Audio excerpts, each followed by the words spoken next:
computerized copy prepared by a friend of mine by the name of Robert C. Fillerup. Mr. Fillerup and I attended the Nibley lectures on the hypocephalus a couple of summers ago. After one of those meetings, Mr. Fillerup, who is an attorney in Orem, invited me to his office to talk about what Nibley had said. We'd get around and we'd discuss, have a think tank and say, okay, what did you think he said? Try to figure out what it was all about. At one of those meetings, he says, listen, I've been working on Joseph Smith's Egyptian alphabet and grammar. What do you know about it? And I said, I don't know anything about it. He says, would you like a copy? I've just finished putting it into my computer. I took the Tanner's, the anti-Mormon copy, cleaned it up, and I'm putting it in the computer in a form it can be studied. I says, you bet. Give me a copy. I'm a curious man. A carpenter from Richfield, I read a lot of Egyptian. But let me at it. So anyway, he was able to give me a copy of his notes, and we're making those notes available to others if they would like to see it. Okay? So that's what we're going to be referring to here, is this alphabet and grammar.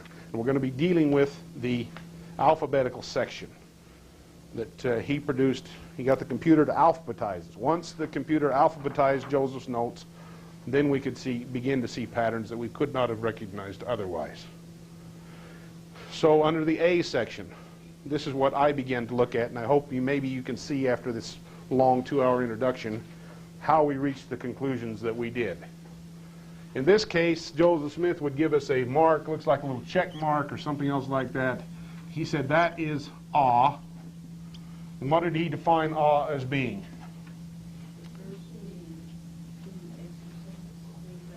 The first being who exercises supreme power. Okay? Since I read a lot of Egyptian, I don't know whether that's true or not. I just have to accept it. But I moved down here and I noticed something else. We got this little snake-like figure that's coming out, and he calls it Abraham.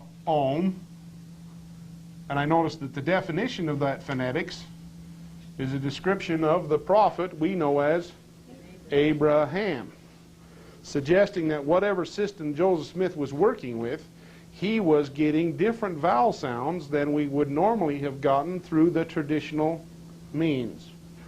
We must remember that the Bible, in its original form, had no vowels in it.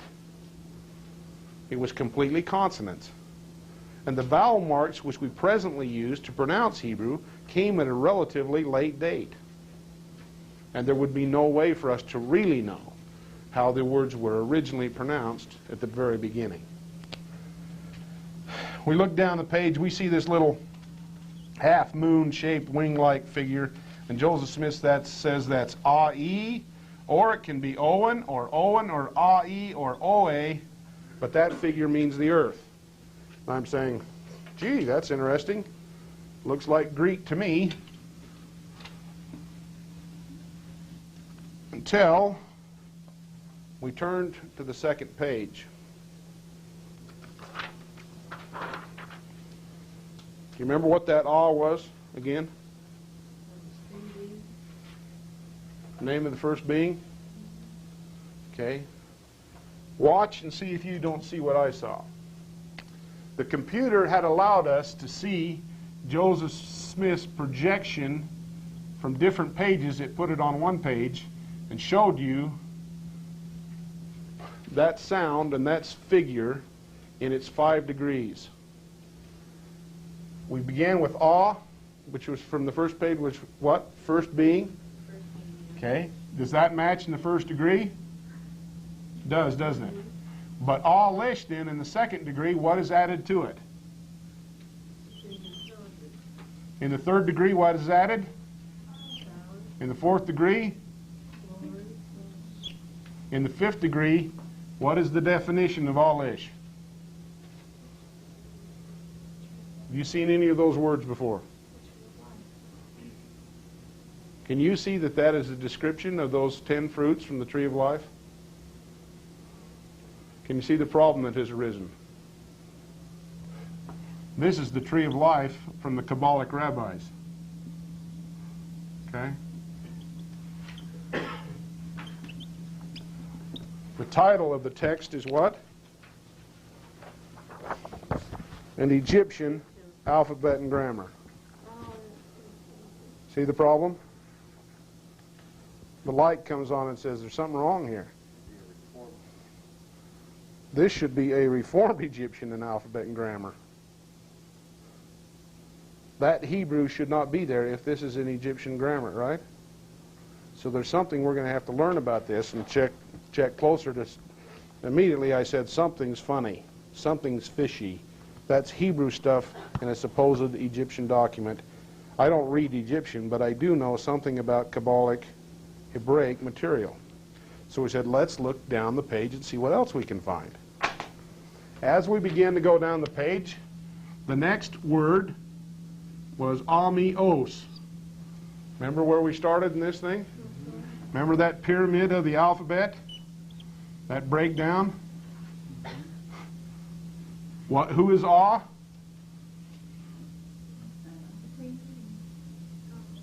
First father. Who is M? Christ. Who is the S? All of those ideas. The children of men. Okay? Okay, we're reading this. We're using Notaricon on it. What's Joseph's definition?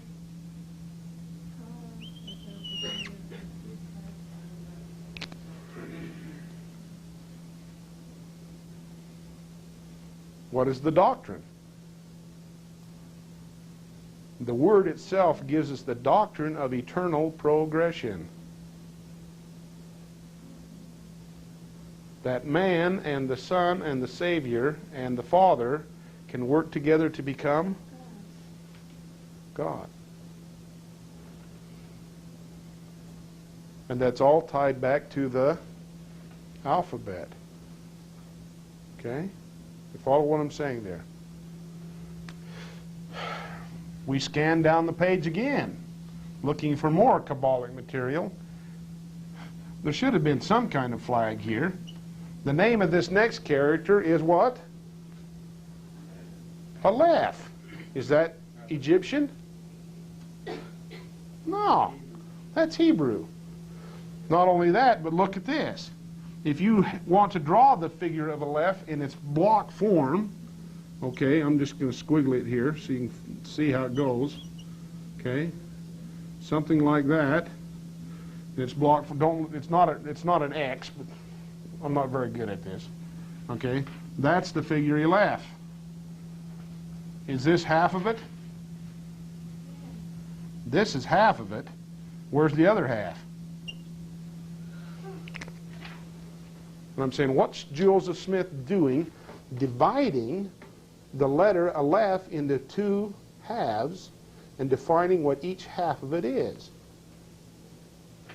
I would have thought he was crazy and had no authority to do that, but if you want to read about how that is done, the Kabbalic text, the Bahir, contains where the rabbis do exactly that with that letter, showing that Joseph was what? He jumped right in the middle of this Kabbalic technique and was doing exactly what those ancient rabbis did in that text, with that particular letter in that way. Okay? And I said, whoop-de-doo. How is this happening? By the time we had reached the end of the second page of the Alphabet and Grammar's alphabetical section, we had discovered 3 Kabbalic techniques being used on the same page. And so I went back to the little think tank and I said, guys, there's something funny going on here. I think that this document is Hebrew based. And I think it's Kabbalic Hebrew based.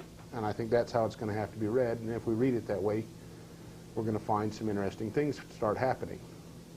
And so they say, what? By what authority, Mr. Sampson, do you speak? Show me all your degrees in Hebraic material, and what could I say?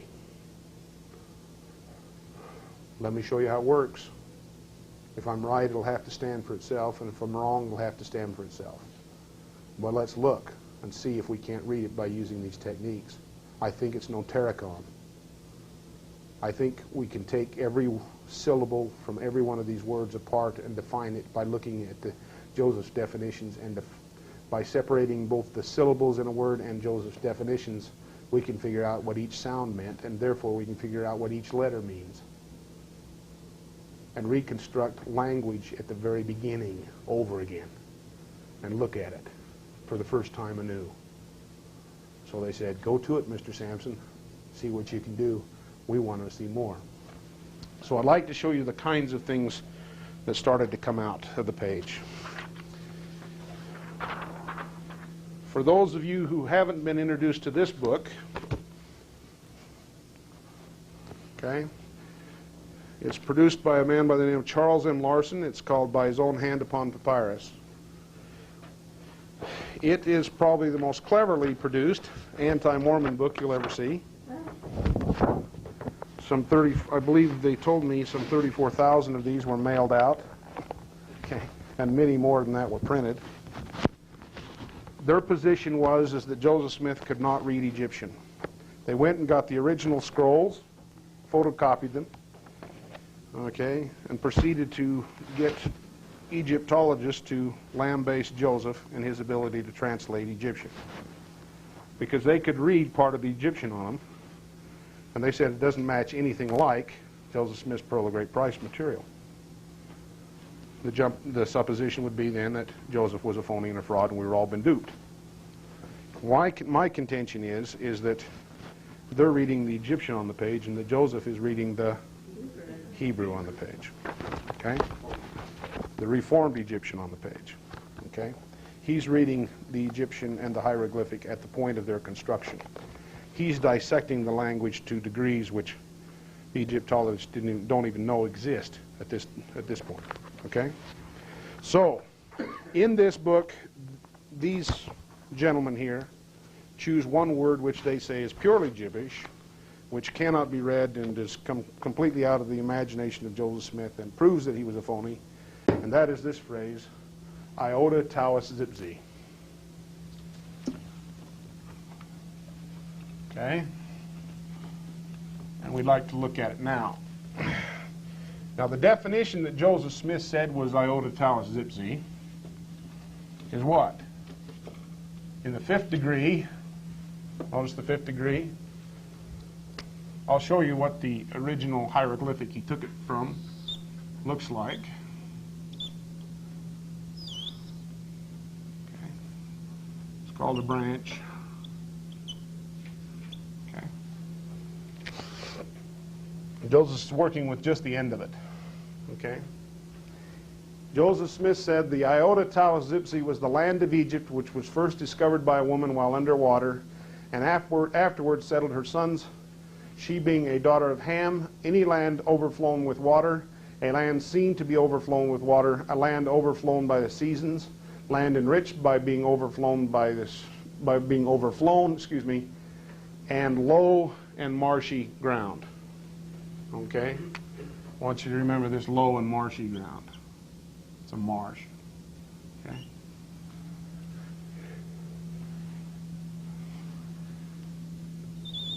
This is the symbol in Joseph Smith's terms of a woman, a virgin. Okay? This is down under. And this is to see. Or a virtuous woman sees the land down under. Follow that? That's how we can reconstruct it. That's how the hieroglyphic works in Joseph's mind, but I'm more interested in the language that's being generated. For example,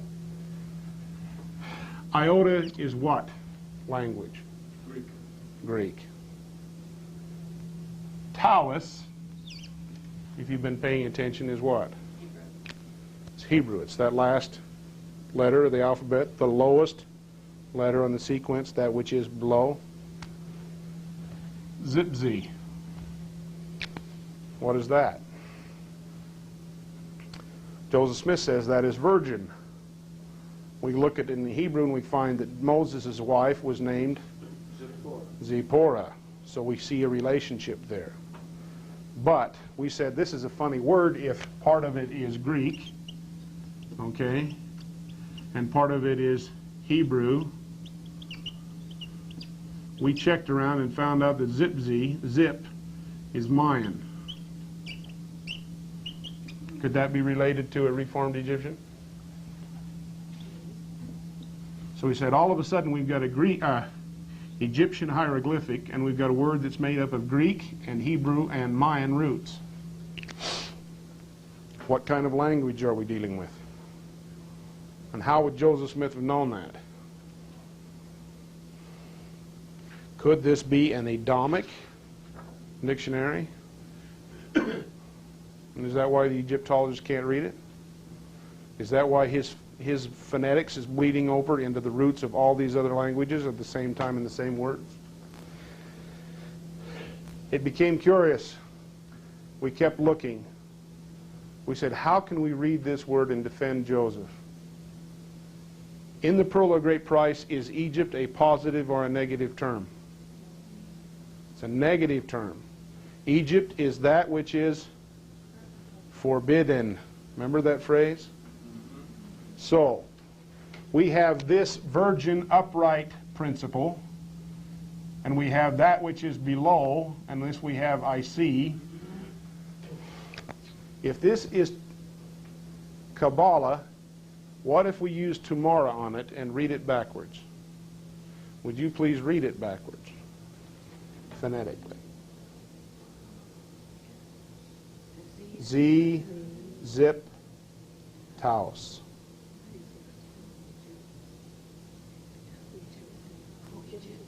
Egyptus. Z, ziptaos. Egyptus. This is the positive form, and the Greek form is the negative reflection of the original. Now, why drop the Z's? Because the Z stood for virtue, Zion, that which is upright and virtuous. So if you're going to show that, if that Egypt had now become apostate, you must drop from it its virtue when you reverse it, okay? And so it becomes Egyptus, Egyptus in the Greek, okay? And so that word which they said didn't make any sense at all, which is pure gibberish, is what?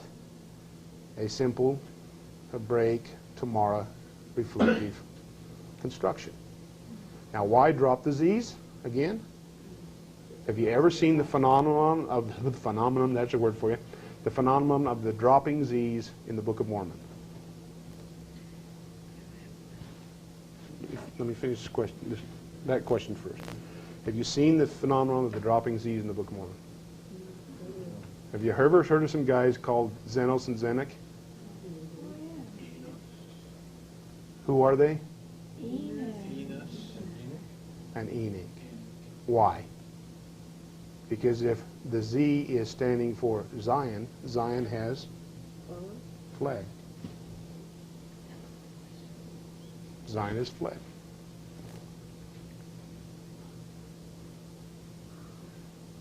Interesting, isn't it? Yes. All wordplay. They do things with language we don't know. We don't even think of.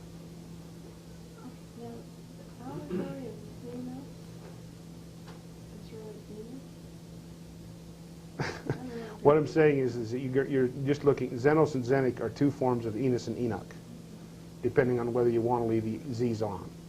Other generations might have afterwards, after Zenos and Zenic, said, I'm going to name my son after Zenos and Zenic, but the Z has to be left off because Zion has fled, so I'm going to name him Enoch. And it works perfectly well because you're talking about the same what? The same man, only in a different form. Actually, Enoch's original name may have been Enoch. That's right. But Enoch went with what? Enoch went with Zion. See how that works? Okay. So all of a sudden now we say, okay, what kind of language are we really looking at? We notice that in the Hebrew, in the Egyptian, the hieroglyphic for a low marshy ground is what? That stroke. That's it. Exactly what Joseph Smith said it was. The downward stroke. How did he fake that?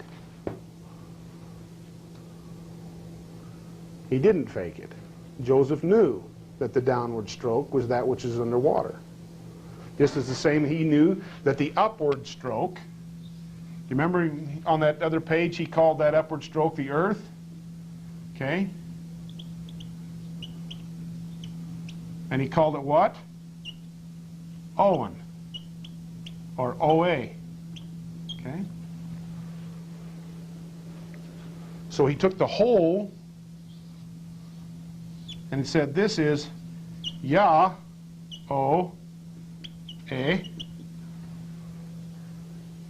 Yahweh, which is the Hebrew form of Jehovah. So he says the earth's name is Yahweh. And it's divided into what? 4 corners. Okay, the top part, Joseph Smith said, stood for the earth, that which is above, right? So what he's doing is he's taking this figure and he divides it into its component parts. You've got the symbol of Upper Egypt and the symbol of Lower Egypt. You have the heaven above and the earth and the regions which are below the earth. You have celestial, terrestrial, and telestial. Now, if this is the key word defining that this earth is possessed of Yahweh or Jehovah, then watch what the Egyptians do when they, relative to how they create the hieroglyphic. They take this figure right here and they call that what? Bread. They take the lower section, they put a handle on it, and they call that what? Water. Does that have anything to do with Yahweh? Okay, if this upper section is known as Owen, and I'm trying to create Zion, and I know that the straight line is what? Z. What have I done? I've created Zion. Zion. How is it depicted? I simply take that upper section, put the virgin earth below it, give it some virtue, right? And I draw it like that. You seen that figure before?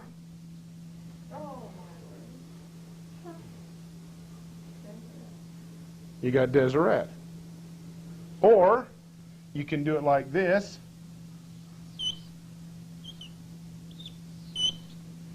Excuse me. Have you seen this before? The sunstone on the temple. What's the sunstone represent? The heavens above, the earth beneath, and the regions below the earth. Who controls the lower region? The regions of the waters? Satan. That is his dominion. He has power over the waters, the lower regions. And so we see from this, the way Joseph Smith's using these figures, by reconstructing them in this manner, that Joseph Smith was completely in tune with the whole system beyond which the hieroglyphics were being generated. How could he have known that in a generation when they hadn't even got the Rosetta Stone broken yet? How could he have faked that? Just good guesser? Joseph was reading Egyptian, all right. But he was reading Egyptian at its very source, which was the closest point to the Adamic. Fair enough? Okay. Now we're going to try dissecting the words. Somebody else had a question?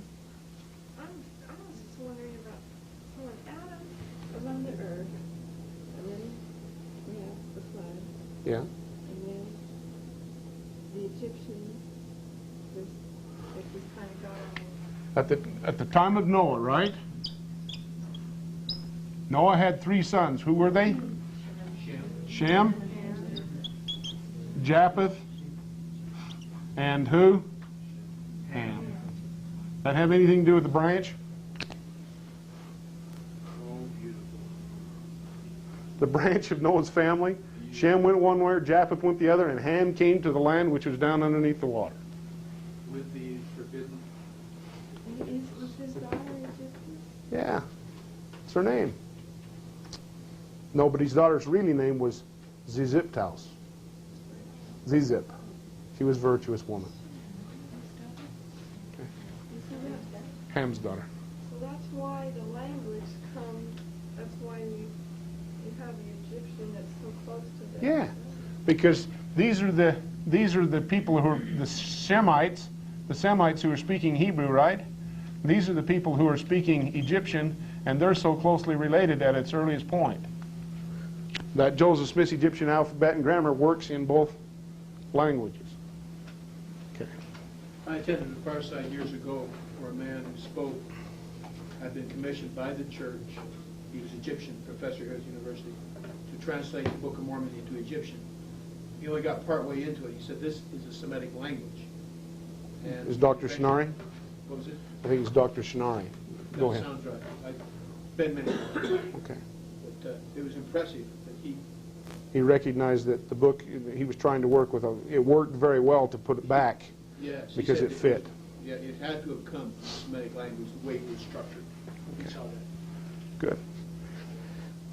Now we're going to start working with understanding how to dissect the words apart to see Joseph's technique. Let's take a word called Ya-Niha because it's an interesting word, and we learned some things from it. Now remember what Ah was? Ah, that first vowel sound. Let me give you a key. The vowels all relate to the Father. The A, E, I, O, and U. Au. In Mayan, that is the name of God. Au. Okay? When the early Christians were baptized, okay, they were taught in the first 200 years, you had to learn a hymn. The hymn of the newly baptized. And what was the hymn? A, E, I, O, U. Nobody figured out why. Why teach everybody the vowels? Why sing the vowels? It appears that the vowel sounds relate to the Father and the consonants relate to the Son. Okay? In this case, we have Ah, which is the first being who hold, supreme power. Remember that? Well, notice that the definition over here of Joseph begins with what? One, who was delegated with power. Does it end with that same thing? You've doubled again. You've used the sound twice, right? Here the ending is what? One, power, authority. See the consistency? What we're saying is that if you know how to play this game, you can take Joseph's definitions and you can divide them the same as you divide the consonants in the words. To confirm that, we had to figure out why the ni sound in the middle of this was the second person in authority or a swift messenger. If we could find out how Joseph Smith came up with that definition for the ni sound, we might be able to find a way to convince the scholars that we weren't just blowing smoke, that there was a system being used here which could be confirmed. So what we did was this. We said, if this is Hebrew rooted, I ought to be able to go to the Hebrew lexicon, which is a dictionary of all the original words used in the Bible. I ought to be able to go to this Hebrew lexicon dictionary and look up the words which begin with the ni sound and see if I can't find one that has what definition? Second person in authority or a swift messenger. So that's what we proceeded to try to do by way of confirmation. We opened up the lexicon, turned to the page where the ni words begin, and we got as far as the third word before we noticed something happening in our search. Whoop! You won't be able to see that, right? I'm going to have to erase this part of it. We are introduced to the word Nebo, like down at Nephi. Okay? What did the dictionary tell us Nebo was? Mercury. What planet in the solar system is Mercury? The swift messenger, that's what Mercury means. In Greek, it is who? It's the swift messenger. Winged. The winged, swift messenger of the gods. The interpreter of the gods. The declarer of his will. What planet is it? If the sun is 1, Mercury is 2. Second person in authority, the Son being representative of the Father. Second person in authority, winged, speedy messenger of the gods. So where are we gone again? We've got a word now that has this strange phonetics, but where does it bleed off to? Immediately it bleeds past the Greek, past the Egyptian character, past the Hebrew, and we're back in the knee-deep in the Greek again. But it's in context to Joseph's definition. So now every time, remember the Messiah was this winged bird like this? The knee sound, just like M and N in Hebrew, is what? Simply half of that. So you have big birds and you have little birds. So we're gonna dissect the word Nebo now. What is the B sound again? Beth, man's first residence. Okay? So, what is the knee sound? Swift messenger, sent from where?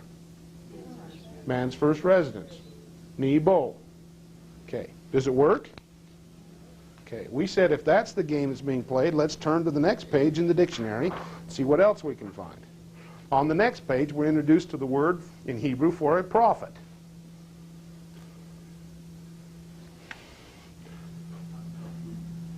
Okay. The phonetics are N, B, J, I guess it's Yod. You haven't been introduced to Yod yet. Let me show you what Yod is so you can see it. You'll never forget it. It's this little thing like this. What it is this. It's a flame. Okay? Flame, light, representing what? The light of Christ. Okay? So you got this Yod.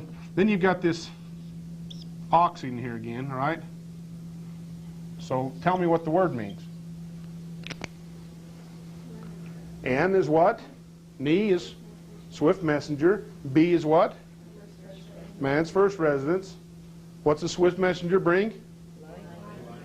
Light and truth to whom? The ox. Adam. So Adam and Eve build an altar and they come out of the garden. What do they pray for?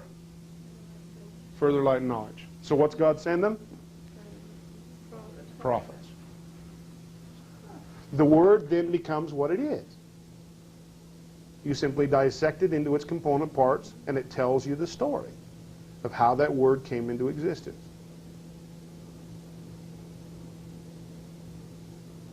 Marvelous, isn't it? Once we had learned that this was the game that was being played. Pardon? If the whole one is Christ, what was the half of one? Big birds and little birds. You have the Messiah, and then you have the prophets, or the messengers, the angels that come. Once we had learned and got a feel for both the hieroglyphic and the phonetics of this system, we said, wow, this dictionary is a valuable learning tool. I mean, how often do you sit down and read the dictionary? So what I said was, if this is the game and now we know what these 22 symbols stand for, we can really dissect this book in a brand new way. And heaven knows what kind of messages are contained simply within the words, what kind of testimonies we can acquire. In the beginning was the Word, and the Word was with God, and the Word was God. And the letters are the plan of salvation. How are we going to do it? So I went down to the pay store, and we bought a stack of legal yellow forms like this one. And what I decided to do is to take every word and dissect it. Okay? And look at how these words were being created in the first place in the manner we've just demonstrated here. I'm going to have to shorten this thing so we get in some kind of manageable time. It's a little more complicated, but I'm simplifying it for your understanding. What we did next was this. I started charging through the dictionary, rewriting the definitions to see how they related to the component parts, as if they were formulas. Well, I didn't get too many pages into the process before I recognized I'd bitten off more than I could chew.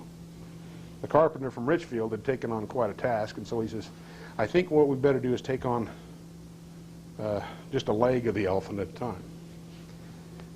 Trying to reconcile 6 or 8 concepts in a large word and see how they relate was a very difficult task. So I thought, let's simplify it to something I can eat. And so what I decided to do was just choose the number 3. I figured if I could take every 3-letter word in the dictionary in its alphabetical order and just work on those, that I might have a project that I could work at to see the roots from which the other words were being generated and extended into. So that's what we decided to do. So what I did is go in through this lexicon, this dictionary, and listed every 3-letter word in its alphabetical order. Then we started to go back through the forms, which we'd had, and start to give their definitions and compare them to the historical definition to see how they related back and forth. And just had a ball. The light came on. There was an explosion of information coming at you just as fast as you could read. Just like we've done here with the word prophet, like we did with word voice, like we did with truth. Okay? Those key words became significant in their structure.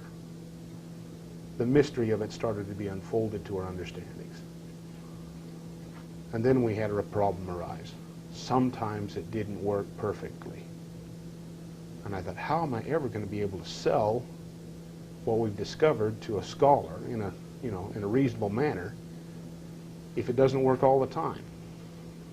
And let me show you the problem that arose, and let me see if you can see what we... But the problem produced a solution that was more astounding than what we even imagined. In this case, for our presentation here, you can see what I was up against. We've introduced you to several of these letters and their meanings now. All of a sudden I would come on words that, if they fit, I didn't see their full context. Such as we begin here. This is A-O-S, okay? This is S-O-B, and this is S-O-D. Got to write it like this so you can see it, okay? These are words. A was who? Adam. The nail stood for what? Binding force, a covenant, a decree of God, of the law, which cannot be broken. And the shin, remember what it was? The children of men. So I knew that Adam and the children of men were bound together by a covenant. What is the definition? To be laid waste or destroyed. I'm saying, well, hold it. I knew that Adam had been promised that if he partook of the forbidden fruit, he would surely die. I knew that had fallen upon us. So it kind of fit. I could force it in there if I really pushed, right? I moved to the next one. I got the B, who is, if this is Adam, this is who? Eve. I got Eve, and she is affixed by divine decree to her children. And what is the promise? To be restored or return back. Now I thought, well, I never in the scriptures I had ever seen that Eve had been promised by covenant that her children would be returned to, but it's possible. I just didn't know of a place where it was. So I moved to the next word. We have this D, which stood for what? Remember? Death. Death, destruction, the pains of mortality. Okay, I have the pains of mortality are affixed by divine decree to the children of men, and the definition is what? Lord and Master, ruler, powerful and strong. And I said, that doesn't work at all. I've got a problem.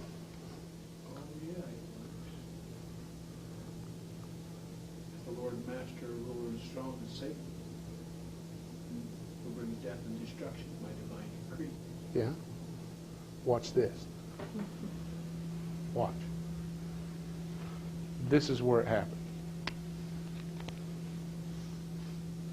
I scanned up the page and looked at the definitions in their order and saw this.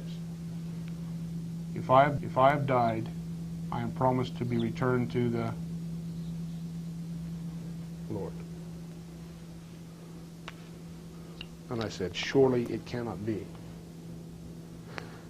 Don't tell me that if you take every three-letter word in the dictionary and line up the definitions and read only those definitions in order, they tell stories.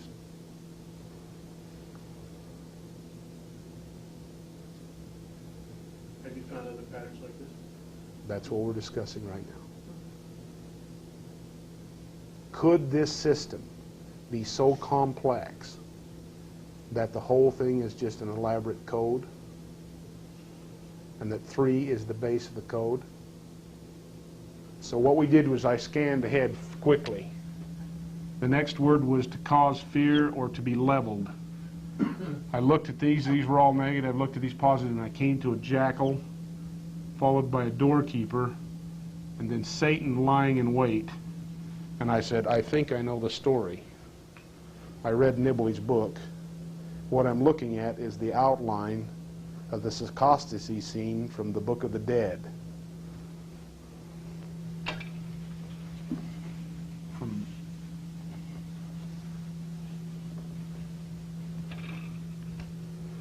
In the Book of the Dead, we have a man by the name of Anai, who is the scribe, the Hebrew word for I myself. I myself is what?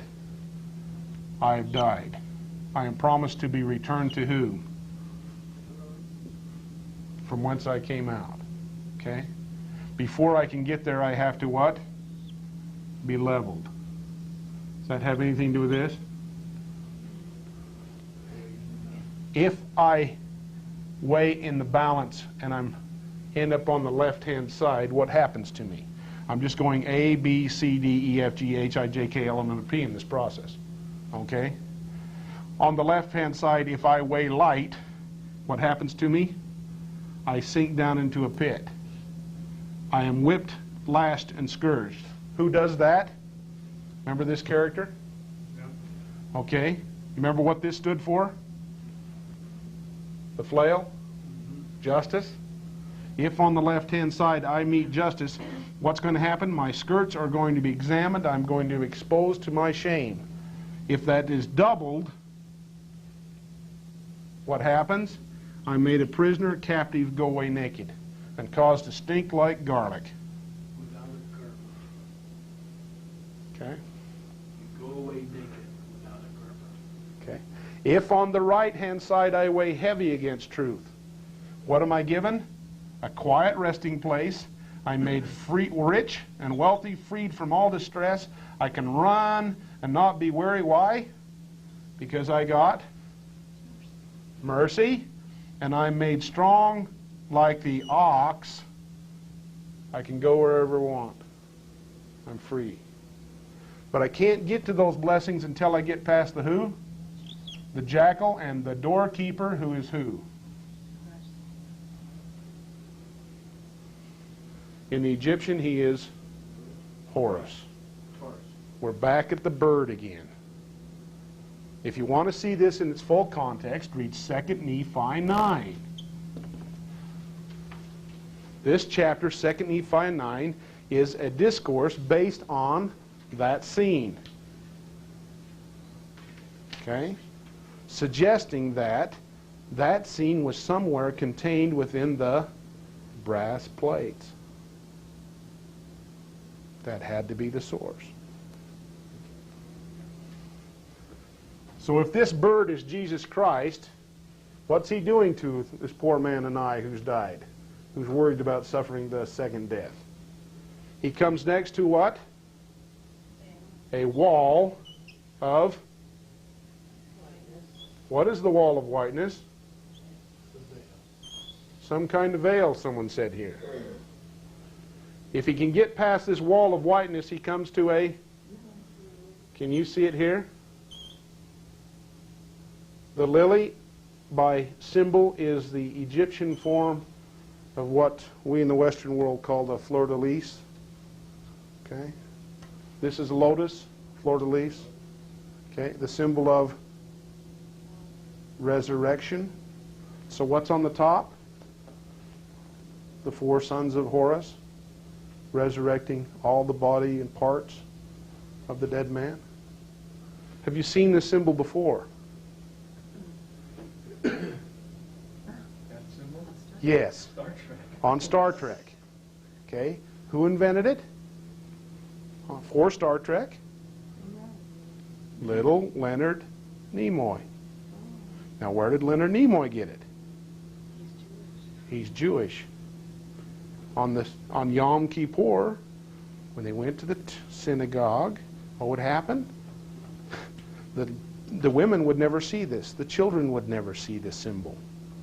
But the women and children would have to turn around, look the other way, and the Cohens, the Levites, would come before the congregation and bless the congregation with the prayer out of Numbers. May the Lord bless and keep you. May He cause His face to shine upon you. Okay? All of that's in that prayer given by God to Moses. Now, what did Leonard Nimoy, Dr. Spock, said it mean? Live long and prosper. Is it in context to what happens at the veil?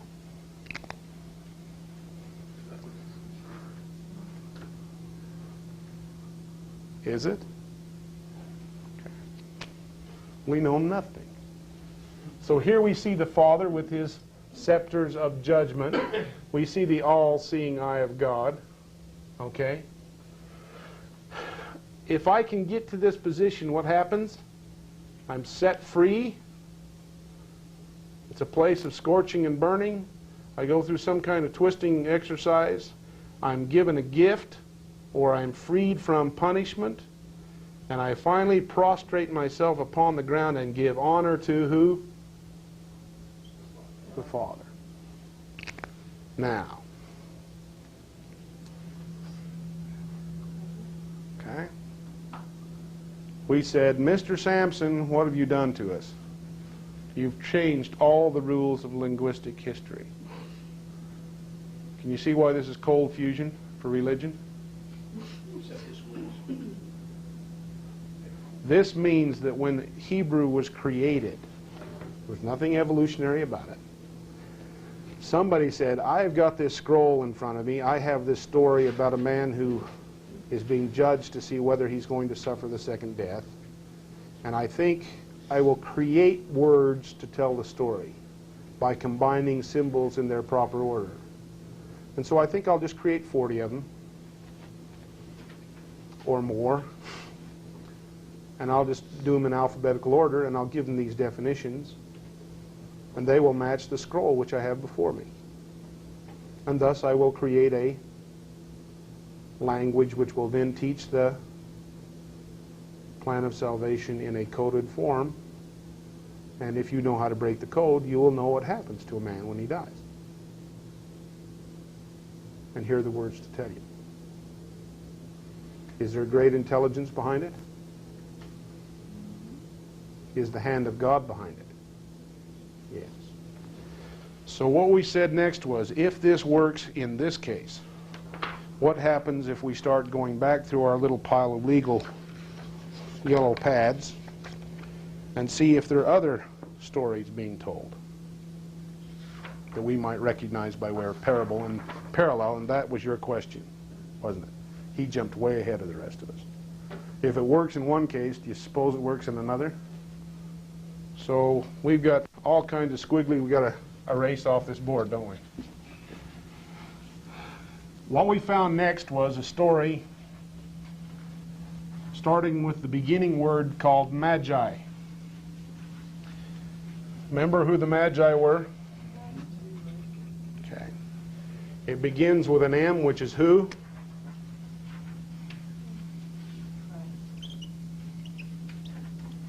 And the G sound, do you remember what the G was? Third letter down. The earth. Okay.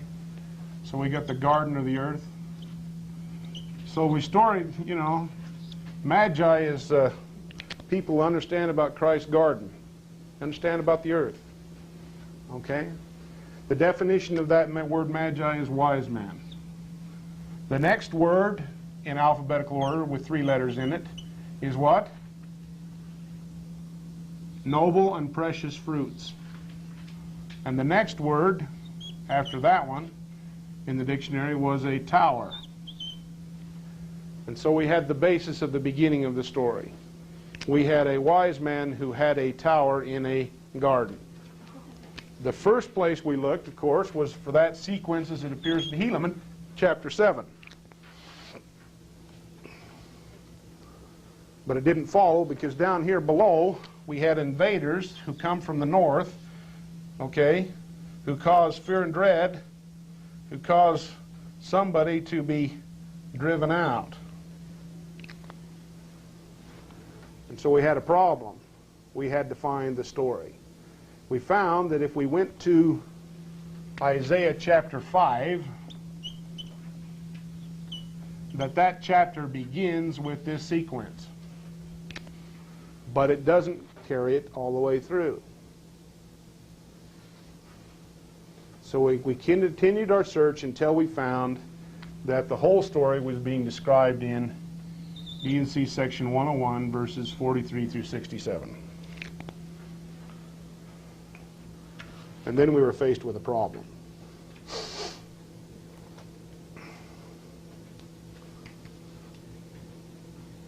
In fact, we didn't have the problem so much as the scholars now had a problem. That's always. Mr. Rabbi, Mr. Vatican Scholar, can you please explain to me how section 101 of the Doctrine and Covenants of the Church of Jesus Christ of Latter-day Saints got alphabetically encoded in your dictionary from before the time that Moses was born or Joseph was sold into Egypt? How did Joseph Smith fake that?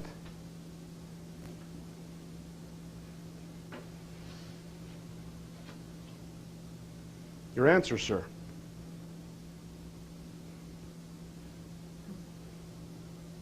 Where have you got them?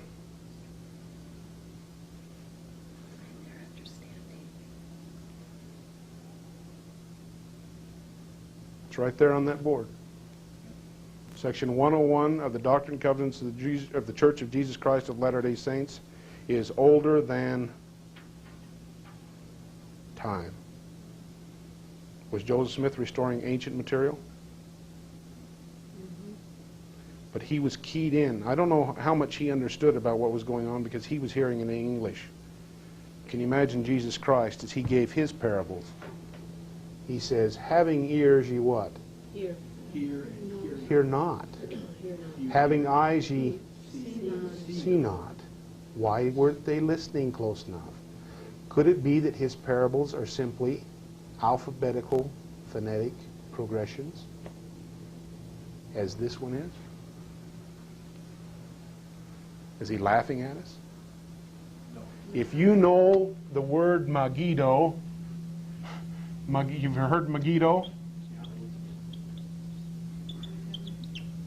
which is related to Armageddon. Who fought the great battle in Megiddo, in the book of Judges? Heard of a guy named the name of Gideon? You see the progression there? If you know the base word of the parable is, you can take magi and build it, and then build it, and then build it, and what tumbles out? Section 101 of the Doctrine and Covenants. We should have heard. Having ears we hear not.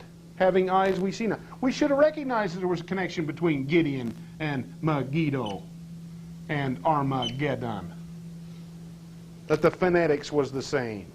And that the story was the same. That it's all progressive phonetics. But it's just not progressive phonetics, since every one of those letters is also a number. It is also what? A progressive mathematical sequence. We don't know nothing. I am a blind man in the midst of a generation of blind men. How far? I'll just show you. I'm not kidding you. It goes, you can take that same progression and take it right through to the end of that parable. The missing parts, which do not appear in the sequence over here, like the hedge, that wouldn't be found under the letter M in its proper sequence. If you drop the letter M and just move to the G, that's where it'll pop up. So the code is coming at us on two letters, on M, N, and G. But if you are armed with the information on those two and you shuffle them together, out comes D and C. Okay? But the key we found was understanding what the key words were, because the key words would tell a story. Now, we are told to pray to the Father in the name of the Son. So we look up Son in the dictionary. Bar. Okay, I'm going to have to erase this again so you can see.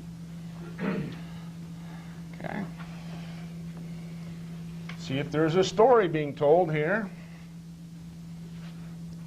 about a son. What are the component parts of the son? We have the B, which is Eve, womb, first residence, right? All of those things. Then you have this R sound, resh. Resh is the sickle, the pruning hook, that which divides, okay? Harvest, wheat, and tares, okay? A cutting instrument.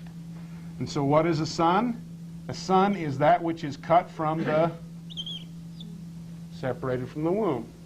It has something to do with circumcision, okay? And the cutting of covenants, all right? So the next word, the next three-letter word after son is to cut, to separate. What is being separated? You have the Eve and the Adam. A son is that which is separated from its father and mother. Okay? See that's contained? Well, what happens when you jump to the next one? You got this D in here, which is what? The pains of mortality. When the son suffers the pains of mortality, does that have anything to do with the sprinkling with spots?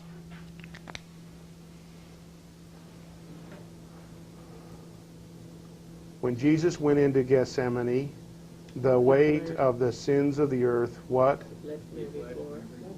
And he sweat great drops of blood. Okay?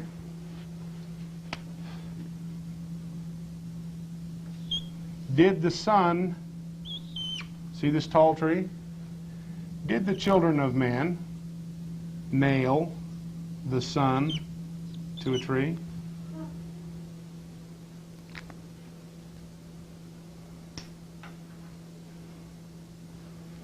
Did that cause him to be that which flows down, right?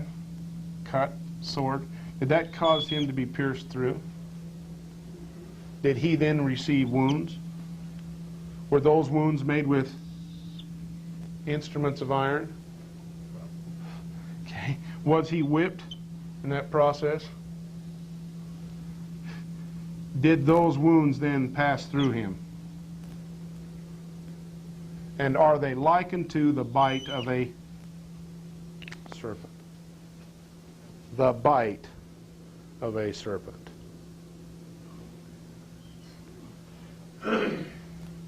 Is there light here? Remember what this was? The yod? Light. Does he then, the Son, become a fountain of light to us? Because he was nailed to this crossbeam? Is he then the gift of the Father? Does his palm become the fountain or reservoir of life?